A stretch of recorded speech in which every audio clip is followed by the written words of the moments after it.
Hello dear DSC candidates, welcome back to my Grammar for Success channel. I am Koresh Babu, a retired lecturer in English from Hyderabad. In today's video, I am going to teach you about the types of dialogue in drama. This literary aspect is really very important from your DSC examination point of view. Therefore, I request all of you to watch this video till the end without skipping it in the middle. Thank you so much. Now, let us get into the video. Types of dialogue in drama.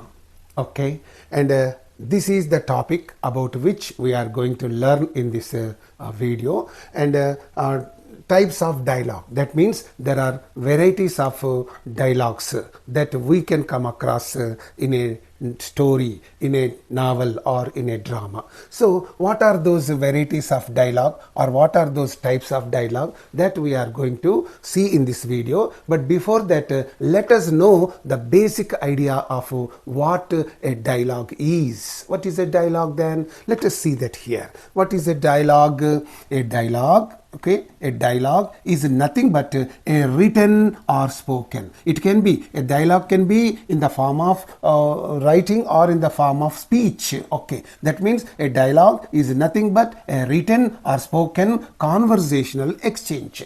Conversational exchange means, I say something to other person, the other person will say something to me. So that is called one exchange. So, and therefore a dialogue is nothing but a written or spoken conversational exchange that takes place between two or more than two people.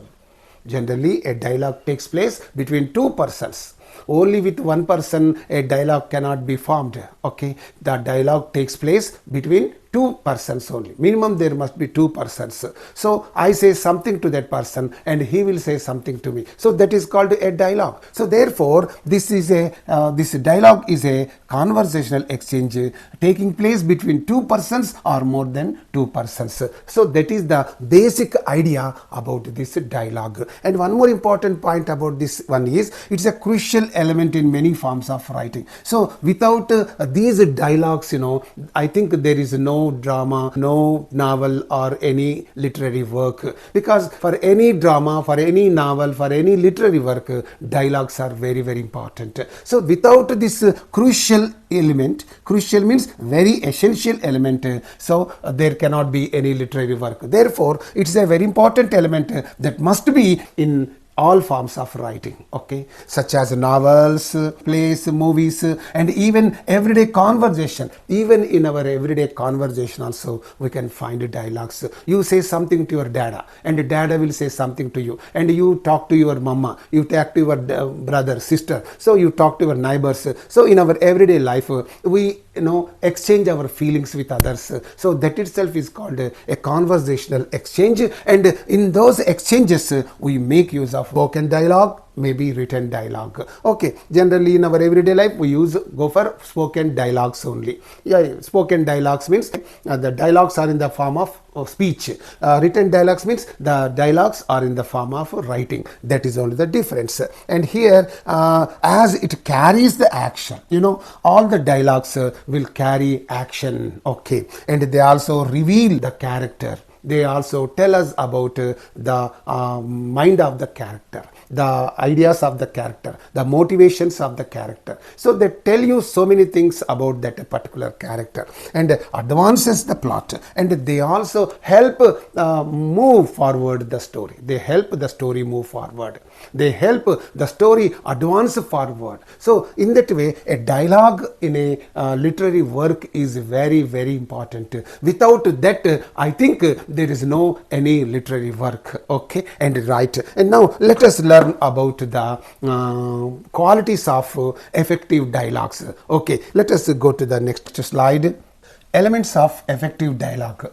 What should be there to make the dialogues very effective? Okay, what are called the effective dialogues? Effective means memorable dialogues. So in some Telugu movies, you can even today remember some dialogues. Evadu godite dimma dirigi says it's a wonderful dialogue, So that dialogue has entered the minds of the audience like anything, and therefore they still remember that dialogue whenever they want it. So not only that, many movies are there. From those movies, you just pick up that dialogue which impresses you very much, which appeals to you very much. Okay, whatever the dialogues that you like very much, you pick up those dialogues and you memorize them, and with your friends, with your neighbors, you just recite those dialogues. So that is there. And here, what are the elements of effective dialogue? What are the qualities of effective dialogue? So here it should be purposeful. The dialogue must be purposeful. Without a purpose, there should not be any dialogue. You are talking means, there must be some purpose. There must be some objective. So therefore, the dialogue must be purposeful. Okay. Every line of the dialogue should serve a purpose. Okay. Every word or every line of the dialogue should be purposeful. They serve a purpose. Okay. And whether to advance the plot or develop a character or reveal important information. So for all these things, dialogues are very important. For what? To advance the plot. Advance the plot means to make the plot of the story move forward, first point. To develop the character, to reveal the character, the personality of that character. Dialogues are very essential, and reveal important information to the audience. Okay, so to reveal information, secrets, ideas, motives, values, traits, whatnot. So there will be so many things in a literary work to reveal all those things to the audience who are watching that drama. So they must be informed, they must be revealed to the audience, they must be revealed to the readers. So that's very important. That's why the effective dialogue must be purposeful. And here one example is also given for this. In Death of a Salesman. Okay, it's a beautiful novel, and in this, Willy Loman's conversations with his family reveal his internal struggles and aspirations. So he, he delivers this dialogue only to reveal his internal struggles and aspirations. So that story you know very well, Willy Loman's conversation, and in this is there. So here that must be purposeful. You are talking something means that must be purposeful. మాట్లాడుతున్నామంటే అది అర్థవంతంగా ఉండాలి, అదొక ఉద్దేశపూర్వకంగా ఉండాలి. That must have some purpose. That is very important. And you go to the next one, it must be natural. All the dialogues must be natural. They should not look to be fabricated or concocted. They should not look to be unnatural. But they should always look to be quite natural and quite simple and all that. Here you pay attention. Natural. Every dialogue should sound natural. It must look natural. It must sound natural. It must also sound realistic. Reflecting how people actually speak. Okay, reflect. And this dialogue, reflects the character of the person who speaks that. మాట్లాడేవాని యొక్క క్యారెక్టర్ను తెలియజేస్తుంది. Therefore, it should be so natural. So here, reflecting how people actually speak. So that's why in that way this dialogue must be natural. For example, here I would like to give you, to make you understand this, a streetcar named Desire. So this is a beautiful novel, and in this the dialogues capture the natural speech patterns of the characters, adding authenticity. So in this story, the dialogues are delivered in such a way that they sound quite natural. They sound realistic and all that. So that is the greatness. So that's why here first point is the dialogue must be purposeful. Okay, the dialogue must be natural. Okay, and what else? Let us see that on the next slide. Subtext is there. Third one is the subtext. Subtext means what? The underlying meaning behind the spoken words is called subtext. This is very important. So sometimes what happens, you say something, but the underlying meaning will be something different. Underlying meaning, internal meaning. That's called reading between the lines. Okay, and here subtext means the underlying meaning behind the spoken words is called subtext. It is implied but not explicitly stated. It is not expressed clearly. It is not delivered clearly. It is only implied. The meaning of that is implied. Okay, and here that is called subtext. One example I would like to give you here. In The Glass Menagerie, The glass menagerie. Menagerie means what? A place where the animals are kept and trained for exhibition. Okay, that's called menagerie. Okay, the glass menagerie is a novel, and in the Tom's dialogues with his mother Amanda are often loaded with subtext. So if some people speak, the underlying meaning will be something different. So they speak something, but the underlying meaning will be something. So that underlying meaning of the spoken words is called subtext, that very well. And about his desire to escape his responsibilities. About his desire to escape his responsibilities. So about these things, this Tom speaks with his mother Amanda, and that dialogue, all the dialogues that take place between Tom and Amanda are loaded with subtext. Okay, so internal meaning. Okay, underlying meaning. Okay, you can find this. This got subtext. And you go to the next one. Pacing is there. Pacing means speed. That's very important. Good dialogue has a rhythm and flow. Okay. And that should a good dialogue must have rhythm and also flow, and that matches the tone and pace of the scene. So according to that scene, according to the situation, the dialogue must be delivered. Okay, if the scene is very fast and all that, the dialogue should not be very slow and dull and all that. So according to the scene, according to the situation, okay, the dialogue should be spoken out. Okay, and that's why the dialogue must maintain the certain pace. Okay, pace means certain speed. Okay, and so that it can have some rhythm and also flow. Right. So in this way, the dialogues must have four important qualities. Okay, what are they? The dialogues must be purposeful. They must have a purpose. The dialogues must be natural. They must sound natural and realistic. The dialogues can also have subtext. It's not a must, but the dialogues can also have an underlying meaning. And here the dialogue must have some speed and pace. They must also maintain some rhythm or some kind of tempo. So generally the dialogues will have these four kinds of qualities. Okay, now let's move on to other important things. Okay, different kinds of dialogue. So far you have learnt about the qualities of a dialogue.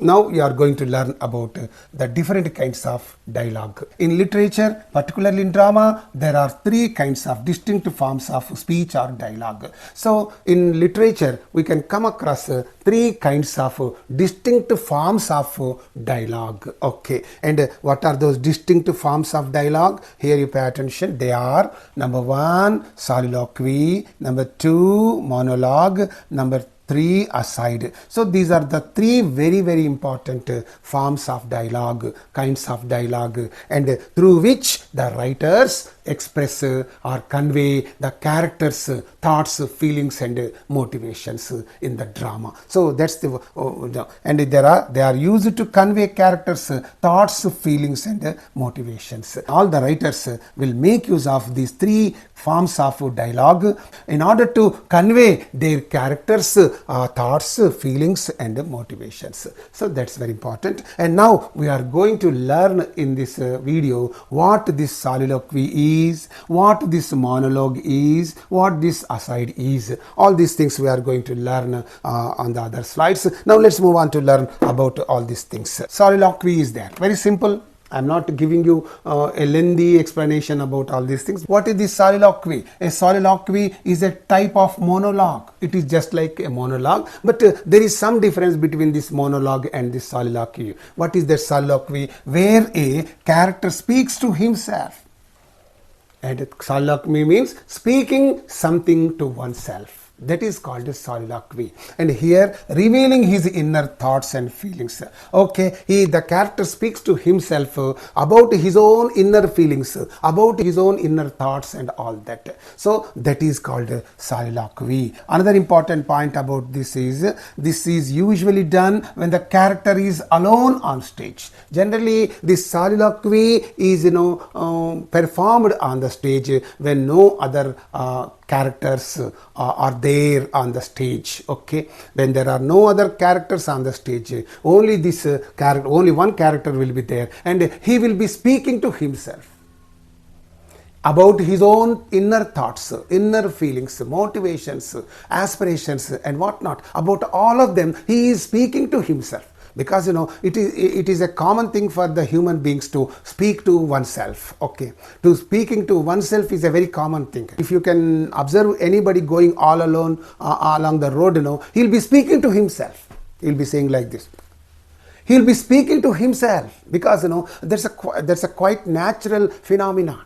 And therefore here in this soliloquy, there will be only one character on that stage and no other characters will be there on the stage, and he'll be speaking to himself, that is there. And it is intended to provide the audience with insight into character's mind. Why is he speaking to himself? Means so that the audience that are seated in front of the stage might hear him, might listen to him, and might understand his inner thoughts, feelings, motivations and all that.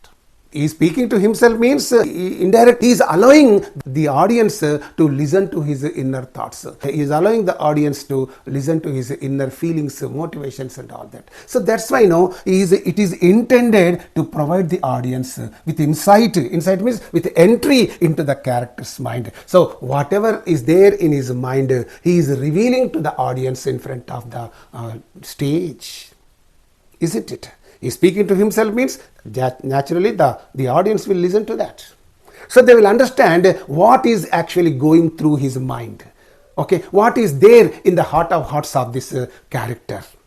All these things the audience will understand who are seated in front of the stage. Okay, and that's why the soliloquy is very important. Speaking to oneself is called a soliloquy, right? And here one example is given from Shakespeare's Hamlet is there.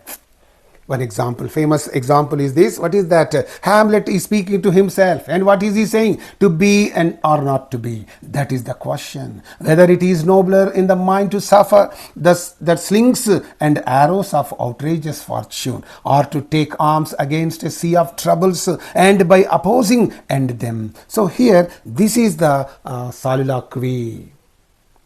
This is the soliloquy of this Hamlet in the Shakespeare's drama Hamlet. It's a famous soliloquy because in this Hamlet is speaking to himself. He is revealing his mind to the audience seated in front of the stage. He's saying to be or not to be, that is the question. So whether to live in this world or die is the question before me. So something like that. He is revealing his mind, his character to the audience seated in front of that stage. Okay. So this is very simple. It is soliloquy. And now let's move on to the next kind of dialogue. Monologue is there. What is this monologue? A monologue is an extended speech. Very important. Keep this brief idea about this monologue. A monologue is an extended speech by a single character. This monologue is spoken by one character and it is nothing but an extended speech, a lengthy speech or something like that. And here you pay attention. It can be addressed to other characters. Generally, this monologue is addressed to other characters that are on the stage along with him, and it can be a speech made while alone on the stage, or it can also be made, it can also be made while alone on the stage, just like soliloquy. So two things are there. It can be addressed to other characters, one point. It can also be done while all alone on the stage. In these two contexts that can be done, right? And here you pay attention. Monologues are used to express a character's thoughts aloud. And these monologues are there. They are used to express the character's thoughts aloud. He expresses his thoughts aloud. Okay, so that all the audience can hear his thoughts. And make a speech, and a character's thoughts aloud, make a speech or deliver important information. And here these monologues are used to express character's thoughts, one point, and make a speech, number two, and deliver important information. For these three things, these monologues are used. One very famous example here I would like to give you from Shakespeare's Julius Caesar. What is that? Mark Antony, who comes to bury Julius Caesar. Okay. And here Mark Antony is making the speech and he says what? Friends, Romans, countrymen, lend me your ears. It's a famous monologue. Friends, Romans, countrymen, lend me your ears. I come to bury Caesar, not to praise him. The evil that men do lives after them. The good is after interred. Interred means buried with their bones. So it be with Caesar. So here, this is a very famous monologue spoken by this Mark Antony in Shakespeare's Julius Caesar. So in this way, this speech is made to the public. He is speaking these things, he is delivering important information to the audience. Okay, he is making a speech also. He is delivering important information. So in this way, this is all about monologue. Now we are going to learn about the third one, that is aside. Very quickly. Aside is there. This is the third important kind of dialogue. And here you see, an aside is a brief remark by a character that is intended to be heard by the audience but not by the other characters on stage. This is a very important one. An aside is nothing but speaking within oneself. Of course, it is spoken loudly, but the person, the character will speak those words within himself. Okay, and they are not intended to be heard by the other artists or other characters that are present on the stage. Okay, that is there. For example, there is a popular Telugu movie by Junior NTR, and in that movie there will be a dialogue between Brahmanandam and NTR, and this Brahmanandam will be saying, చరిత్రదేముందిరా చింపేస్తే చినిగిపోతుంది కానీ ప్రేమ అలా కాదురా, something he says. అప్పుడు this NTR says, ఏమిటి ప్రేమ ప్రేమ ప్రేమ అంటున్నారు, కొంపదీసి మీరు ఏమైనా ప్రేమించారా అని అంటారు. అందుకు బ్రహ్మానందం కాస్త సిగ్గుపడతాడు. అప్పుడు దిస్ ఎన్టీఆర్ సేస్ను, వీడి ముఖానికి ఒక సిగ్గు కూడాను, something like that he will say. So that dialogue it self is called aside. So this dialogue is spoken aloud so that the audience can hear him, whereas this character, this Brahmanandam, cannot hear it. So that is like that. That means this aside is always spoken by the character within himself. So that point you have to understand. And soliloquy is there. He will be speaking to himself. Aside is there. He will be speaking within himself. Tanlo tanu maatladukodam. తనతో తాను మాట్లాడుకోవడం, there is a lot of difference, I think. Okay, and here that is nothing but aside. Therefore an aside is a brief remark. It should be very brief. Okay, వీడి ముఖానికి ఒక సిగ్గు కూడాను, something like this. Brief remark actually. Okay, by a character that is intended to be heard by the audience but not by the character on the stage. Here that Brahmanandam. So it is not intended to be heard by Brahmanandam, but it is intended to be heard by the public or audience. Okay, it is like that. So that is therefore called aside. And here asides reveal the character's thoughts, provide additional context. What do the asides do? They reveal the character's inner thoughts. Okay, whatever you feel about something, you will just reveal through the asides. Okay, whatever you think about something, you just reveal it through this aside and provide additional context, often in humorous and conspiratorial tone.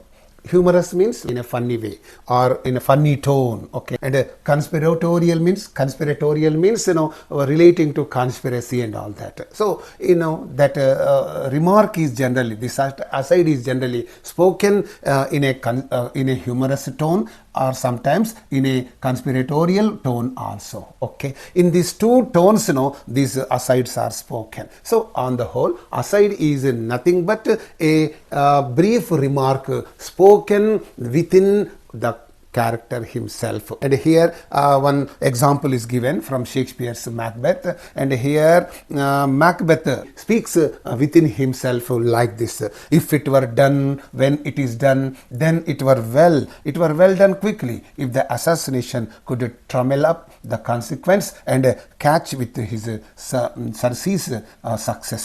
And this is some aside mentioned in this Macbeth. Okay, so I'm not going into the meaning of this aside, but this is the famous aside mentioned in this Shakespeare's Macbeth.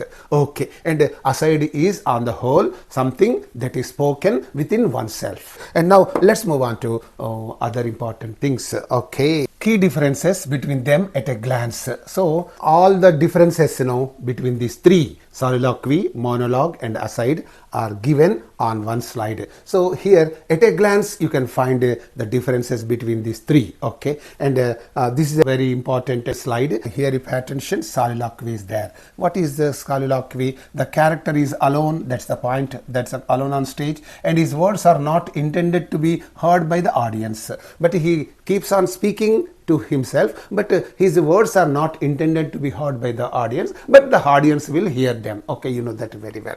And here they are not directed at other characters, and moreover those dialogues or those words are not addressed to other characters. That point is there. And the last point here is reveals inner thoughts and feelings. Through soliloquy, the character, that particular character, will reveal his or her inner thoughts and inner feelings. So these are the three important points about this soliloquy, right? And you go to the next one. Monologue is there. What is this monologue?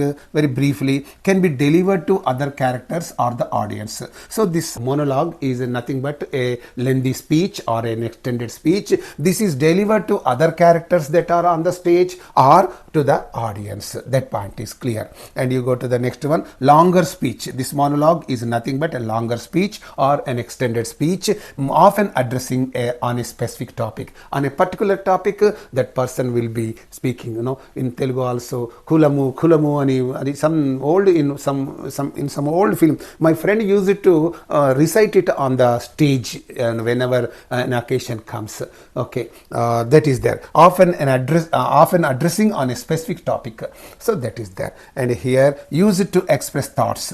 This monologue, through this monologue, so the thoughts are expressed and speeches are made and convey important information. For these three purposes, to express thoughts, to deliver speeches, to convey important information. For these three important things, these monologues are used in the dramas. Okay, and here you go to the last one, that is aside. Aside means what? Brief remark, often witty and insightful. Okay, very thoughtful. Just now I have said about that Vidi Mokanko oka siggu gudanu. So it's very witty, very humorous and all that, insightful, and a very brief remark intended for the audience to hear.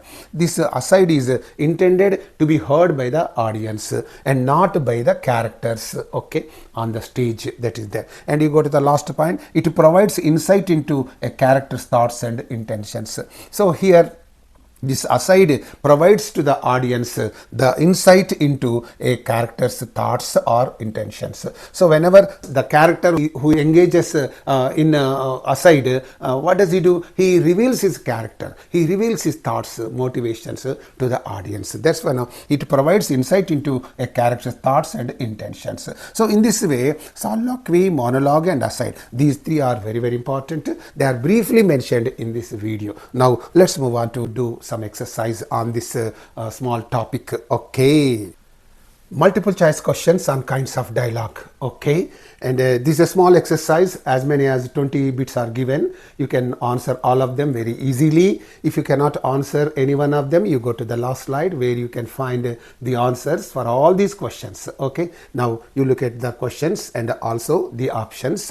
Which type of dialogue involves a character speaking his thoughts aloud, often alone on stage, revealing inner thoughts and feelings? Okay, here monologue, soliloquy, aside, dialogue. And the second one here is, which type of speech in drama is directed to the audience and other characters on stage do not hear it? Okay, and monologue, soliloquy, aside, dialogue. Third question, which type of speech is a lengthy address by one character to other characters on stage? Monologue, soliloquy, aside, dialogue. Okay. Which of the following is intended to reveal a character's private thoughts to the audience without other characters hearing? Monologue, soliloquy, aside, dialogue. In which type of speech does a character typically express his innermost thoughts, often while alone on stage? Monologue, soliloquy, aside, dialogue. Okay. And which type of dialogue often serves to provide background information or reveal important plot details to the audience? Monologue, soliloquy, aside, dialogue. Seventh question. Which type of dialogue is usually brief and spoken directly to the audience, often for humorous effect? Monologue, soliloquy, aside, dialogue. In which type of speech does a character speak directly to another character or the audience at length? Monologue, soliloquy, aside, dialogue. Which term describes a speech where a character expresses his thoughts aloud while other characters are present on the stage but it is not directed at them? Monologue, soliloquy, aside, dialogue. Which type of speech is typically not intended to be heard by other characters on stage and often reveals secrets or private thoughts? Monologue, soliloquy, aside, dialogue. 11th question. Which type of dialogue involves one character speaking for an extended period, often reflecting on a significant theme or idea? Monologue, soliloquy, aside, dialogue. Which type of speech is used by a character to address the audience or themselves about his inner thoughts or feelings? Monologue, soliloquy, aside, dialogue. 13th one. Which type of dialogue is commonly used in plays to break the fourth wall and engage directly with the audience? Monologue, soliloquy, aside, dialogue. 14th one. In which type of speech does a character share his thoughts, often revealing his motivations or plans while alone or thinking he is alone? Monologue, soliloquy, aside, dialogue. See here, all the while the options are the same, but the questions are changing, and you try to understand the meaning of these questions and you answer accordingly. And from these questions also you can understand so many things. Okay, and here is in which type of speech does a character share his thoughts, often revealing his motivations or plans while alone or thinking he is all alone, something like that. So that you know very well. So here you move on to other questions. 15th one. Which type of dialogue is characterized by a character speaking directly to the audience, usually to provide insight or commentary? Monologue, soliloquy, aside, dialogue. Which term describes a speech that is meant to be heard by the audience but not by other characters on stage? Monologue, soliloquy, aside, dialogue. Again. 17th one. Which type of speech is typically longer, more formal, allowing a character to elaborate on his thoughts or feelings? Monologue, soliloquy, aside, dialogue. 18th one. In which type of speech does a character briefly step out of the action to speak directly to the audience, often revealing hidden motives? See, the language, hidden motives, audience, something, speak directly, and all such things, from the questions also you can understand a lot. That means, you just look at the posing of the questions to obtain the answer.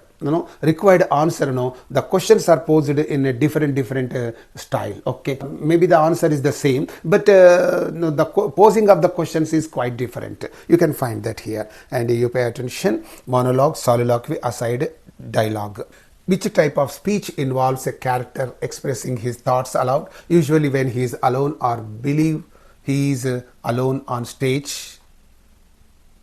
Monologue, soliloquy, aside, dialogue. Okay.